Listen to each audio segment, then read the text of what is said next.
Hello anime lovers, स्वागत है आपका ओटाकू रेक्स एक्सप्लेन चैनल पर। और आज मैं एक्सप्लेन करने वाला हूं जुजुत्सु काइजन सीजन 3 के एपिसोड 11 को। तो चलिए जानते हैं आगे की कहानी को बिना किसी देरी के। अब तक हमने देखा कि मेगुमी रेजी के ऊपर अपना डोमेन एक्सपेंशन कर देता है, जिसका नाम है काइमेरा शैडो गार्डन।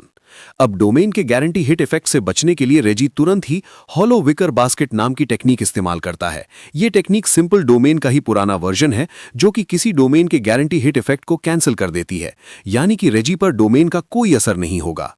लेकिन रेजी देखता है कि मेगुमी के फ्रॉग्स ने उसकी टांग पकड़ ली थी और मेगुमी फिर उसे पीटने भी लगता है। रेजी को समझ नहीं आता कि ये क्यों हो रहा है। असल में सिंपल डोमेन या हॉलो बास्केट किसी डोमेन की टेक्निक को टारगेट नहीं करते हैं, बल्कि वो डोमेन के बैरियर को टारगेट करते हैं, जिससे उसके अंदर का गारंटी हिट इफेक्ट उन्हें नहीं लगता। लेकिन मेगुमी का डोमेन तो अधूरा है, उसमें कोई बैरियर है ही नहीं और ना ही उसके डोमेन में कोई गारंटी हिट इफेक्ट है। अपना डोमेन एक्टिवेट करने से मेगुमी की 10 शैडो टेक्निक को एक पावर बूस्ट मिला है और वो अब 120% ज्यादा पावरफुल हो गया है। वो अपने डोमेन से अपनी शैडो के जरिए कहीं भी टेलीपोर्ट कर सकता है और जितने चाहे उतने शिकिगामी बुला सकता है। रेजी भी ये बात जल्द ही समझ जाता है और मेगुमी उसकी पिटाई करता जा रहा था।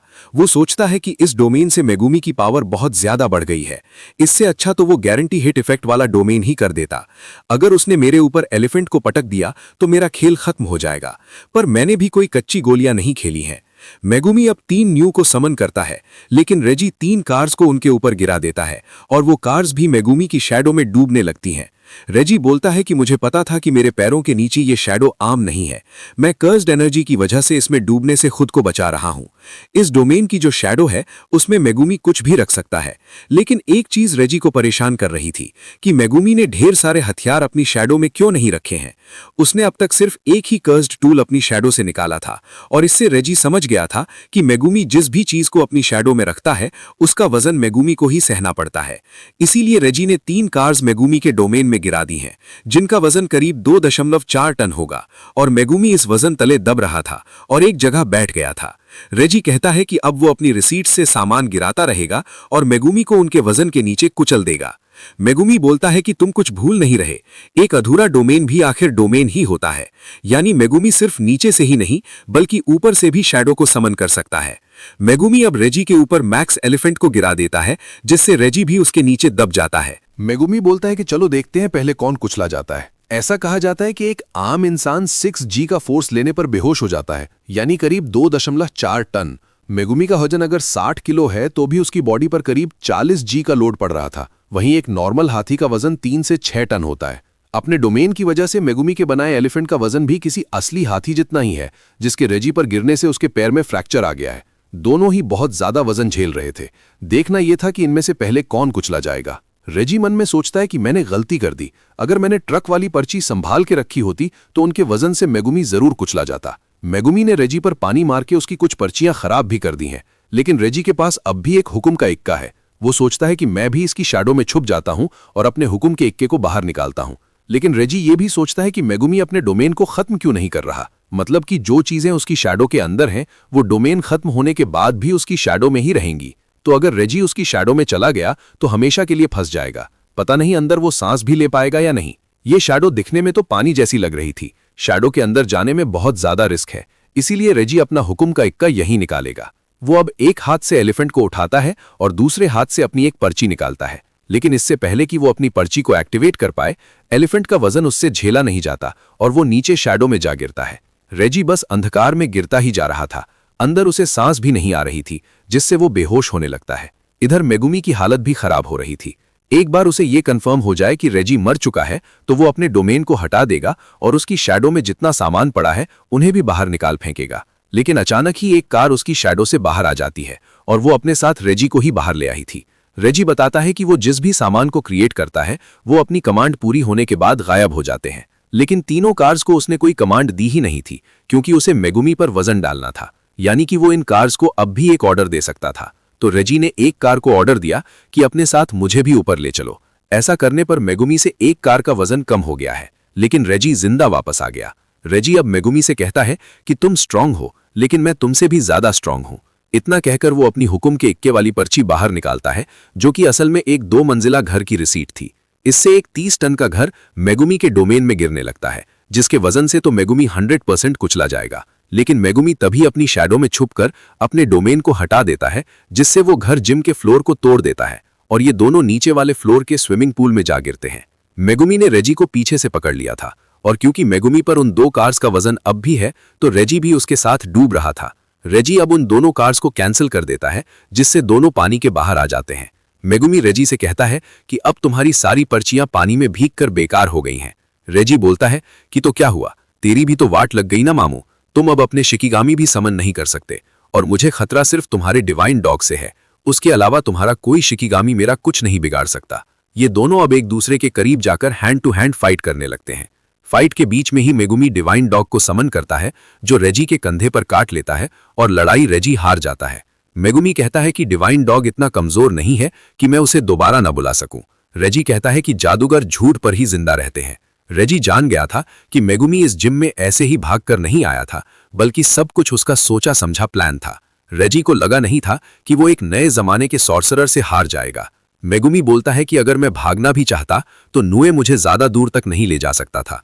मेगुमी पूछता है कि तुम्हारा टेंगेन से क्या कनेक्शन है। रेजी बोलता है कि टेंगेन यानी रेजी उसके बारे में ज्यादा नहीं जानता। पर रेजी ने कहा था कि केंजाकू का प्लान असल में कुछ और ही है, तो हो सकता है कि तेंगेन और केंजाकू आपस में मिलकर कोई खिचड़ी पका रहे हों, लेकिन इसके चांसेस काफी कम है। रेजी मरने से पहले कोगाने को बुलाता है और अपने सारे पॉइंट्स मेगुमी को ट्रांसफर करवा देता है, जिससे उसके 41 पॉइंट्स अब मेगुमी के पास आ जाते हैं। मेगुमी पूछता है कि तुमने ऐसा क्यों किया, तो रेजी बोलता है कि मैं मरने से पहले कुछ अच्छा करना चाहता था और वैसे भी केंजाकू कोई मेरा सगा नहीं है। मुझे लगता है कि तुम्हें पॉइंट्स देने से गेम में और ज्यादा मजा आने वाला है।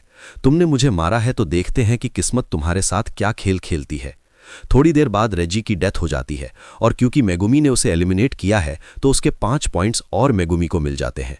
दूसरी तरफ हम टकाबा को देखते हैं, जो कि मजे से चाय पी रहा था। तभी उसकी बिल्डिंग में एक बड़ा सा धमाका होता है, जो कि हाजेनोकी ने किया था। वो सोचता है कि इस बार टकाबा को कुछ हुआ कि नहीं, लेकिन टकाबा दूसरी बिल्डिंग से निकलते हुए बोलता है कि कुछ नहीं हुआ भिड्डू, लेकिन तुम हार मत मानना।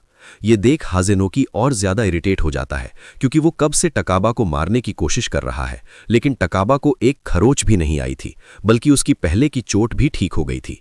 तभी कोगाने यहां आकर इन्हें बताता है कि रेजी को एलिमिनेट कर दिया गया है। ये खबर सुनकर हाजेनोकी यहां से जाने लगता है और बोलता है कि अब उसका लड़ने का मन नहीं है, वो घर जा रहा है। टकाबा बोलता है कि ठीक है भिड्डू, मंजन करके सोना। फिर उसे मेगुमी की बात याद आती है और वो हाजेनोकी से कहता है कि जाने से पहले अपने पॉइंट्स तो दे दो, लेकिन हाजेनोकी साफ मना कर देता है। दोस्तों, टकाबा की टेक्निक का नाम है कमेडियन। इसमें टकाबा जो भी सोचता है वो सच हो जाता है, बस वो चीजें टकाबा के लिए फनी होनी चाहिए। अगर उसे ये फनी लगे कि गोजो के सर पर बाल नहीं है तो गोजो गंजा हो जाएगा। ये है टकाबा की पावर। अपनी इस टेक्निक से टकाबा खुद गोजो को भी टक्कर दे सकता है। दिक्कत बस इतनी है कि टकाबा को पता ही नहीं है कि उसके पास ऐसी कोई पावर है। दूसरी तरफ हम रेमी को भागते हुए देखते हैं। उसे हमेशा बताया गया था कि मर्द भेड़िए होते हैं, लेकिन उसकी मदद हमेशा मर्द ही करते हैं। सारे काम हमेशा ये भेड़िए ही करते हैं, तो रेमी अपना ज्यादा दिमाग नहीं लगाती। खैर, तभी मेगुमी अपने डिवाइन डॉग के साथ उसके सामने आ जाता है। मेगुमी रेमी को भी खत्म करने आया था, पर तभी उसे अपनी बहन सुमिकी की आवाज सुनाई देती है, जो बोलती है कि ऐसा मत करो। तो मेगुमी रेमी को जिंदा छोड़ देता है और यहां से जाने लगता है, लेकिन थोड़ी दूर चलने पर वो बेहोश हो जाता है और तभी हम उसके ऊपर एंजल यानी हाना कुरुसु को देखते हैं। जी हां दोस्तों, ये वही सॉर्सरर है जो गोजो को प्रिजन रेल्म से आजाद करवा सकती है। खैर, कहानी अब सेंडाई कॉलोनी की तरफ जाती है। इस कॉलोनी में बाकी कॉलोनीज के मुकाबले ज्यादा घमासान लड़ाइयां हुई हैं। इस कॉलोनी के अंदर 4 शक्तिशाली प्लेयर्स थे। ध्रुव लकड़ावाला, इसके पास अभी 91 पॉइंट्स हैं। ये सिविल वॉर के समय के योद्धा का दूसरा जन्म है। इसके पास 2 शिकिगामी हैं, जिनका इस्तेमाल ये डोमेन के लिए भी कर सकता है। रियू इशिगोरी, इसके पास अभी 77 पॉइंट्स हैं। इसके पास कलिंग गेम में मौजूद सभी प्लेयर्स से सबसे ज्यादा कर्स्ट एनर्जी आउटपुट है। तकाको उरो, इसके पास 70 पॉइंट्स हैं। ये फुजीवारा यूनिट की कैप्टन भी रह चुकी है और सन, मून एंड स्टार स्क्वाड की भी। इसके पास आसमान को मैनिपुलेट करने की पावर है। कुरुरुशी, अभी इसके पास 54 पॉइंट्स हैं। ये एक कॉकरोच कर्स्ड स्पिरिट है, जिसे केंजाकू ने अपने पास से रिलीज किया था। ये एक स्पेशल ग्रेड कर्स है, लेकिन फिलहाल ये सो रहा है। इन चारों की पावर इतनी बराबर है कि इनके बीच एक 4 वे डेडलॉक हो गया था, यानी कि न तो कोई जीत रहा है और न ही कोई हार रहा है। लेकिन फिर कॉलोनी में एंट्री होती है यूटा की, जो आते ही ध्रुव को मार देता है। इसके पास अभी 35 पॉइंट्स हैं। नाइट परेड के 3 महीने बाद ही यूटा को स्पेशल ग्रेड का दर्जा मिल गया था। अगर यूटा से ज्यादा पावरफुल कोई है तो वो है सिर्फ गोजो सातोरू। और इसी के साथ ये एपिसोड खत्म हो जाता है। तो दोस्तों, हमने यूजी और मेगुमी की फाइट तो देख ली है, लेकिन अब हम यूटा की फाइट देखने वाले हैं, जो कि इस सीजन की सबसे क्रेजी फाइट होने वाली है। तो इसे मिस न करने के लिए अगर आप हमारे चैनल ओटाकू रेक्स एक्सप्लेन्ड पर नए हैं तो हमारे चैनल को सब्सक्राइब करके बेल आइकॉन जरूर दबाइए, और वीडियो अच्छा लगा हो तो इसे लाइक और शेयर भी कीजिए, और कमेंट करके बताइए कि आपको ये एपिसोड कैसा लगा। मैं मिलता हूं आपसे बहुत ही जल्द अगले वीडियो के साथ। शुक्रिया।